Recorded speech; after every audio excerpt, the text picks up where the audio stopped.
सो hi guys, आदर्श यार, और आज के इस वीडियो में हम लोग top 15 private engineering colleges in India के ऊपर बात करेंगे।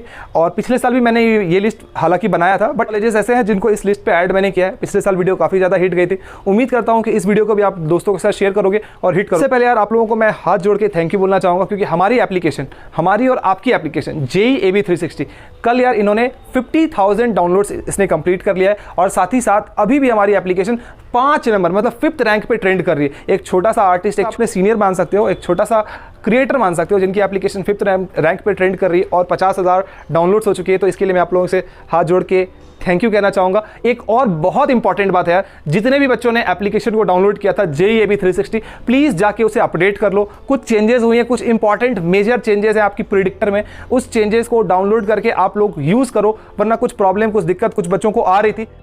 फिर आज जिस हम लोग रैंक लिस्ट की बात करने वाले हैं, जो मैं टॉप कॉलेजेस बताऊंगा, ये पर्सन टू पर्सन वैरी कर सकती है। मतलब सपोज कि जिस कॉलेज को मैंने 5th रैंक दिया है, हो सकता है कि वो किसी की रैंक लिस्ट पे वो 3rd पे हो या फिर वो 10th पे हो, है ना। दूसरी बात ये है कि यार ये टॉप 15-16 कॉलेजेस ही हैं, तो इनमें ऐसा हो सकता है कि कुछ कॉलेजेस ऐसे भी हो जिनको आप लोगों को लग रहा हो कि वो लिस्ट पे होना चाहिए था बट मिस कर गए। तो इसमें बहुत स्लाइट बिट ऑफ डिफरेंस होता है सारे कॉलेजेस में। तो कोई कॉलेज अगर ऊपर नीचे भी है या फिर कोई कॉलेज मिस भी हो गई होगी तो बहुत ज़्यादा टेंशन लेने की बात नहीं है। और किसी भी कॉलेज को मेरा डिमीन करने का इसमें कोई भी मकसद नहीं है। तीसरी बात ये यार कि इसमें मैंने IIIT हैदराबाद या हो बैंगलोर, जैसे कि बहुत सारे बच्चे बोलते हैं कि भैया लिस्ट में आपने IIIT हैदराबाद, बैंगलोर या फिर BIT मिश्रा, इन सारे कॉलेजेस को क्यों नहीं दिया। तो ये सारे कॉलेजेस यार आप लोगों की JEE मेंस की काउंसलिंग वगैरह होती है या फिर उनकी जो भी काउंसलिंग होती है तो वो प्रॉपर JEE मेंस के थ्रू ही लेते हैं। तो इनको इन लिस्ट में रख के कोई फायदा का मतलब या फिर कोई फायदा है नहीं, है ना। वो एक सेपरेट ही है, वो IIITs के लिस्ट में या फिर NITs के लिस्ट में या फिर GFTI के लिस्ट में ये सारे कॉलेजेस आ जाते हैं। तो हम लोग अब स्टार्ट करते हैं नंबर 1 से। तो नंबर 1 पे हमारा आता है बिट्स पिलानी। तो इसी में मैंने यार गोवा और हैदराबाद को भी स्लैश करके लिख दिया है। अगर आप लोगों को गोवा हैदराबाद भी मिल रहा है तो बहुत अच्छी बात है। बहुत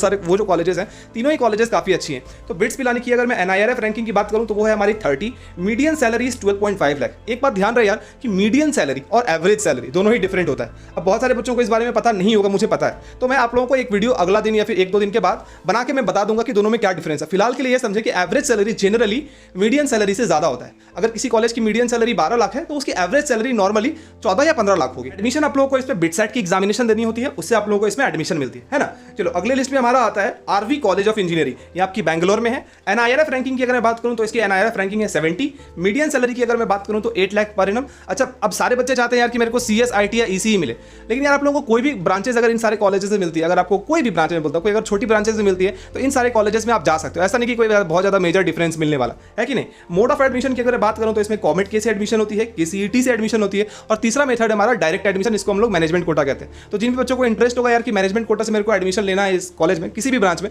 तो मैं नीचे डिस्क्रिप्शन में आप लोगों को लिंक दे रहा हूं, वहां से जाकर आप लोग क्वेरीज वगैरह पूछ सकते हो और एडमिशन ले सकते हो। ठीक है। लिस्ट में हमारा अगला कॉलेज आता है VIT वेलोर। NIRF रैंकिंग की अगर मैं बात करूं तो वो है हमारी 15। मीडियन सैलरी की अगर मैं बात करूं तो वो है हमारी 5.5 लाख पर एनम। और मोड ऑफ एडमिशन है इसमें हमारा VIT ट्रिपल। इस बार यार कोविड की वजह से इसमें क्लास 12 के हिसाब से एडमिशन हुआ, लेकिन जनरली इसमें एडमिशन VIT ट्रिपल के मोड से ही एडमिशन इसमें होती है ना। तो इसमें मैं VIT वेलोर वाली कैंपस की बात कर रहा हूं। इसमें आप जैसे कि और भी इसकी कैंपस है चेन्नई वगैरह वाली, उसे मत समझना, VIT वेलोर वाली कैंपस की मैं बात कर रहा हूं। अगला लिस्ट में हमारा आता है MS Ramaiah institute of technology. NIRF rank इसकी है हमारी 59।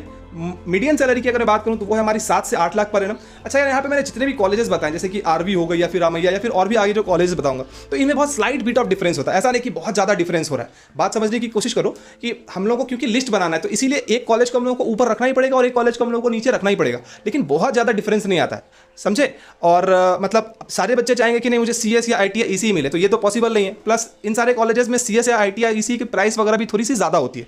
तो आप लोगों को कोई भी ब्रांच अगर मिले तो आप वो लेने की सोच सकते हो, है ना।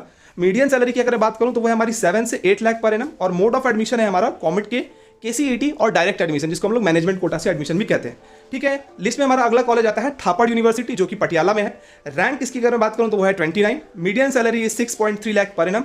Mode of admission is JEE mains and class 12, मतलब JEE मेंस के मार्क्स के हिसाब से या फिर क्लास 12 के मार्क्स के हिसाब से आप लोगों को इसमें एडमिशन मिलती है। लिस्ट में हमारा अगला कॉलेज आता है DAIICT गांधीनगर। हालांकि यार लिस्ट में इसे मैं और भी ऊपर कर सकता था, लेकिन इसमें यार नंबर ऑफ ब्रांचेस जो है वो कम ऑफर की जाती है, मतलब कम ब्रांचेस इस कॉलेजेस में है, लिमिटेड ब्रांचेज हैं। इसी वजह से यार इसको लिस्ट में थोड़ा सा नीचे रखा गया, क्योंकि जो भी कुछ बच्चे ऐसे हो सकते हैं जिनको कुछ और डिफरेंट ब्रांचेज वगैरह पढ़ने के मन हो, तो वो इस कॉलेज में फिर नहीं पढ़ पाएंगे। इसी वजह से रैंक लिस्ट में इसे थोड़ा सा नीचे रखा गया है। NIRF रैंकिंग के हिसाब से इसकी रैंक है 111। मीडियन सैलरी देखो इस कॉलेज का 10.5 lakh per annum, that is median salary.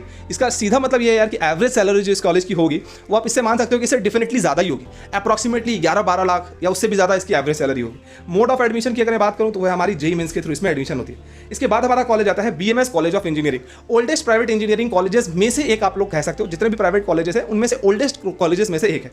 NIRF ranking है इसकी 73। Median salary for this college is 7 lakh पर एनम। मोड ऑफ एडमिशन इसमें है कॉमेड के, KCET या डायरेक्ट एडमिशन आप लोग ले सकते हो। तो जिन बच्चों का यार कॉमेड के एग्जामिनेशन दिए हो या फिर जो बच्चे क्लास 12 ही सिर्फ दिए हैं और मैनेजमेंट कोटा से एडमिशन लेने की सोच रहे हैं, तो नीचे मैंने डिस्क्रिप्शन में लिंक दिया है, वहां से जाके आप लोग बात कर। BMS कॉलेज ऑफ इंजीनियरिंग की जब मैं बात कर रहा हूं तो इसी की एक सेकंड कैंपस भी है BMS IT। तो दोनों की प्लेसमेंट लगभग साथ ही होती है और दोनों की प्लेसमेंट ऑलमोस्ट सेम ही कह सकते हो। और BMS IT थोड़ी सी चीपर कॉलेज है, थोड़ी सस्ती कॉलेज है। तो कुछ बच्चे अगर चाहते हैं तो BMS IT में भी अगर आप चाहो तो एडमिशन ले सकते हो, ज़्यादा मेजर डिफरेंस आप लोगों को देखने को नहीं मिलेगा। ठीक है, अगला कॉलेज आता है हमारा MIT मणिपाल, जो कि कर्नाटका में है। NIRF की अगर मैं रैंक की बात करूं तो वो है हमारी 45। अब यार मैंने यहाँ पे जितने भी कॉलेजेस बोलूंगा उन कॉलेजेस में से सबसे ब्यूटीफुल कैंपस में से एक है हमारा, आप लोग कह सकते हो हमारा MIT मणिपाल कर्नाटका वाला, है कि नहीं। मीडियन सैलरी की अगर बात करूँ तो वो है हमारी 6.2 लाख पर एनम। अब ये वाला जो कॉलेज है यार वो थोड़ा सा एक्सपेंसिव है। अच्छा, मैं अब यहाँ पे जब बोल रहा हूँ तो इससे पहले एक थोड़ा सा मैं पीछे करना चाहूँगा, और पीछे करके यार हम आते हैं VIT वेलोर में। तो VIT वेलोर के बहुत सारे बच्चे फीस के बारे में पूछते हैं, तो इसके ऊपर यार मैंने एक डिटेल रिव्यू बनाया था, अगर आप चाहो तो वहाँ से जाके देख सकते हो। इसकी जो फीस है ना वो फीस बहुत ज़्यादा फ्लक्चुएटिंग और वेरी करती है। मतलब इसमें 5 कैटेगरी में फीस को डिवाइड किया जाता है। कुछ बच्चों से की खर्च अगर इस कॉलेज में आप पढ़ोगे तो शायद 12 से 14 लाख पड़ेगा, लेकिन कुछ बच्चों का खर्च यहाँ पे 24-25 लाख भी खर्च पड़ जाता है। तो फीस बहुत ज़्यादा वेरी करती है, तो इसके लिए इस चीज़ को पता होना आपका बहुत ज़्यादा जरूरी है कि नहीं।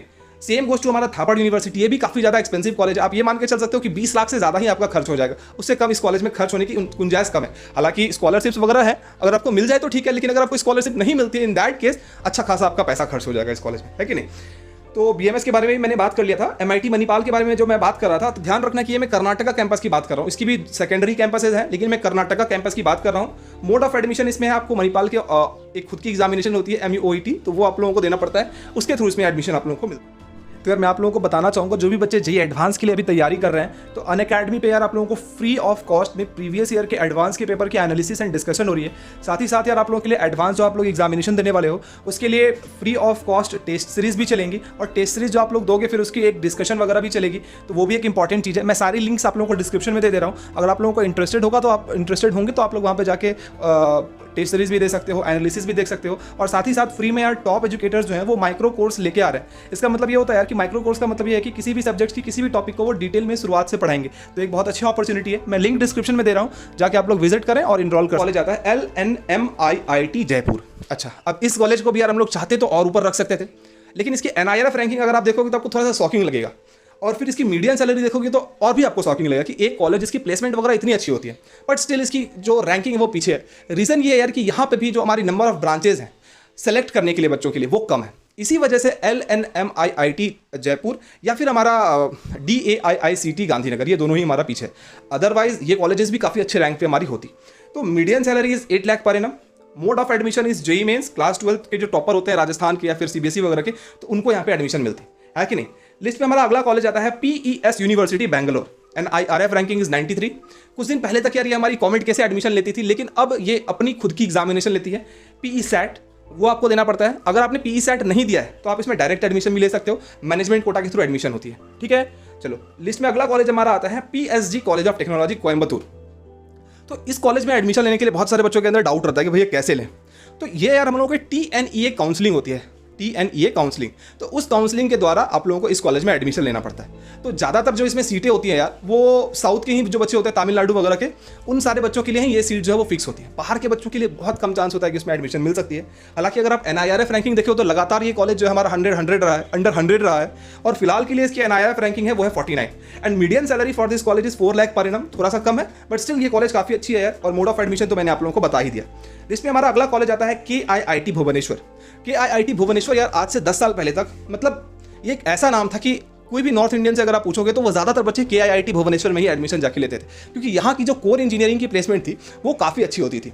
लेकिन जब से ऐसा सिचुएशन आया है कि कोर इंजीनियरिंग की जो प्लेसमेंट्स है वो नॉर्थ इंडिया में थोड़ी सी ज़्यादा नहीं, थोड़ी सी खराब हुई है, तभी से लेके यार थोड़ा सा इस कॉलेज का रैंक नीचे आ गया। हालांकि स्टिल आई एम सेइंग कि अभी भी जो बच्चे यहाँ पे थोड़ी सी एक्सपेंसिव कॉलेज है यार, और ये जो एग्जामिनेशन अपनी खुद की एग्जामिनेशन लेती हैं, उसके अलावा कोई और प्रोसेस नहीं है इसमें आप लोगों को एडमिशन के लिए। तो ITEE एक एग्जामिनेशन है, उसको आप लोगों को देना पड़ता है। इस साल के लिए शायद वो खत्म हो चुका है, तो जो बच्चे अगले साल देना चाहते हैं उनको ये एग्जामिनेशन देना पड़ेगा। NIRF रैंकिंग देखो यार, 42 रैंक है इसके NIRF रैंकिंग, और मीडियन सैलरी इज 4.21 लाख पर एनम। तो that is median salary. Average salary definitely से थोड़ी सी ज़्यादा होगी, बट मीडियन सैलरी तो यही है हमारी, है ना। लिस्ट में हमारा अगला कॉलेज आता है अमृता स्कूल ऑफ इंजीनियरिंग। हालांकि NIRF रैंकिंग अगर आप देखोगे तो वो है 20, बट बहुत सारी चीज़ों को जब आप सैलरी वगैरह देखते हो, किन बच्चों को कितनी प्लेसमेंट लगी, उसके हिसाब से यार इसको हम लोगों ने इस नंबर पे रखा है। और इसकी मीडियन सैलरी अगर आप देखोगे तो वो है 4 लाख पर एनम, ठीक है। और मोड ऑफ एडमिशन इस पे JEE मेंस या फिर AEEE की एग्जामिनेशन होती है, उसके थ्रू ही इस पे एडमिशन होती है, ठीक है। लिस्ट में हमारा अगला कॉलेज आता है JP institute of information technology.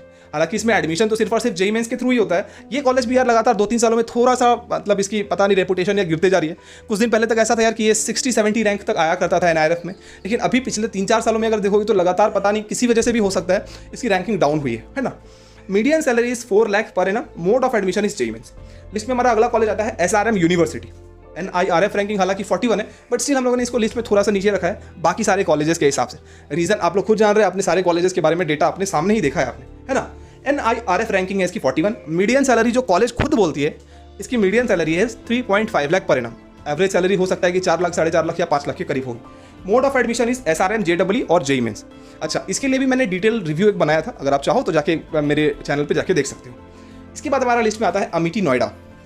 एक बात और ध्यान में रखें यार, अमेठी की भी बहुत सारी कैंपसेस हैं, लेकिन मैं यहाँ पे प्रॉपर्ली अमेठी नोएडा के बारे में ही बात कर रहा हूँ। तो अमेठी नोएडा की NIRF रैंकिंग है 32। Median salary is 3.75 lakh per annum, और मोड ऑफ एडमिशन इसके लिए होती है अमेठी JEE, क्लास 12 और JEE मेंस के थ्रू। और आपकी रैंक अगर थोड़ी सी कम भी आई है JEE मेंस में या फिर क्लास 12 में, तो आप लोगों को एडमिशन यहाँ पे मिल जाता है। फीस थोड़ा सा ज़्यादा लगता है। अगर आपकी रैंक अच्छी होती है तो आप लोगों को स्कॉलरशिप वगैरह मिलता है, अगर आपकी रैंक अच्छी नहीं होती है तो स्कॉलरशिप वगैरह नहीं मिलता है कि नहीं। और इसके बाद हमारा जो कॉलेज आता है वो है दयानंद सागर कॉलेज ऑफ इंजीनियरिंग। तो टॉप 10 कॉलेजेस ही ना, जब बैंगलोर की बात करते हो यार, या फिर टॉप 6 टॉप 7, तो उसमें दयानंद सागर कॉलेज ऑफ इंजीनियरिंग भी आता है। तो जो बच्चे डायरेक्ट एडमिशन लेना चाहते हैं तो वो इस कॉलेज में एडमिशन ले सकते हो आप लोग। हालांकि एडमिशन जो होती है, मोड ऑफ एडमिशन वो हमारी कॉमेट की है, KCET है, डायरेक्ट एडमिशन मैनेजमेंट कोटा से भी होती है। और NIRF रैंकिंग है इसकी 126 and median salary for this college is 5.5 lakh per annum. Bangalore में कॉलेज है, IT हब है वहाँ पे, तो वहाँ पे या फिर इंफ्रास्ट्रक्चर वगैरह डेवलपमेंट की बहुत सारी कंपनी है, तो अच्छी खासी प्लेसमेंट वहाँ पे आप लोगों को मिल जाती है। बाकी डिस्क्रिप्शन में लिंक है, आप लोग वहाँ से जाके पूछ सकते हो। लिस्ट में हमारा अगला कॉलेज आता है Satyabhama institute of science and technology. NIRF ranking is 51। Median salary is 3.25 lakh per annum and mode of admission is SB, मतलब इसकी खुद की एग्जामिनेशन होती है, बाकी आप लोग देख लो। तो वो एग्जामिनेशन देखिए आप लोगों के यहाँ पे एडमिशन वो हो सकती है। तो ये लिस्ट मैंने बनाया यार, 15 कॉलेज मैंने बोला था, हालांकि 16-17 के बारे में मैंने बता दिया आप लोगों को। तो ऐसा बिल्कुल भी मत समझना कि किसी कॉलेज को मैंने 6th रैंक दे दिया या फिर 10th रैंक दे दिया तो उसके लिए वो रैंक वो फिक्स हो जाती है। मैंने अपने हिसाब से एक लिस्ट बनाया, उसमें जो जिस कॉलेज को मेरे हिसाब से लगा प्लेसमेंट या फिर फ्यूचर अपॉर्चुनिटीज़, उसके हिसाब से एक रैंक मैंने बनाया है। और जो कुछ कॉलेज ऐसे हो सकते हैं, बच्चों को लग रहा होगा कि भैया ये कॉलेज इस लिस्ट में क्यों नहीं है, ये कॉलेज इस लिस्ट में क्यों नहीं है, मैं तो इस कॉलेज में पढ़ता हूँ, इस कॉलेज को अपने इस लिस्ट में क्यों नहीं रखा। यार देखो, कॉलेजेस तो बहुत सारे हैं, और प्राइवेट कॉलेजेस खास करके अगर आप देखोगे तो हज़ारों प्राइवेट कॉलेजेस हैं। उनमें से जो सेलेक्टेड कॉलेज है जिसमें ठीक ठाक प्लेसमेंट होती है, ठीक ठाक हाईएस्ट पैकेज लगती है, ठीक ठाक मीडियन सैलरी है, ठीक ठाक ब्रांचेस ऑफर किए जाते हैं, अच्छे खासे टीचर्स हैं, तो उनको मैंने लेने की कोशिश की है। हालांकि अगर मैं चाहता तो टॉप 50 कॉलेज ही बना देता, लेकिन आप लोग ही नहीं देखते, आप लोगों को ही बोरिंग टाइप का वीडियो लगता है।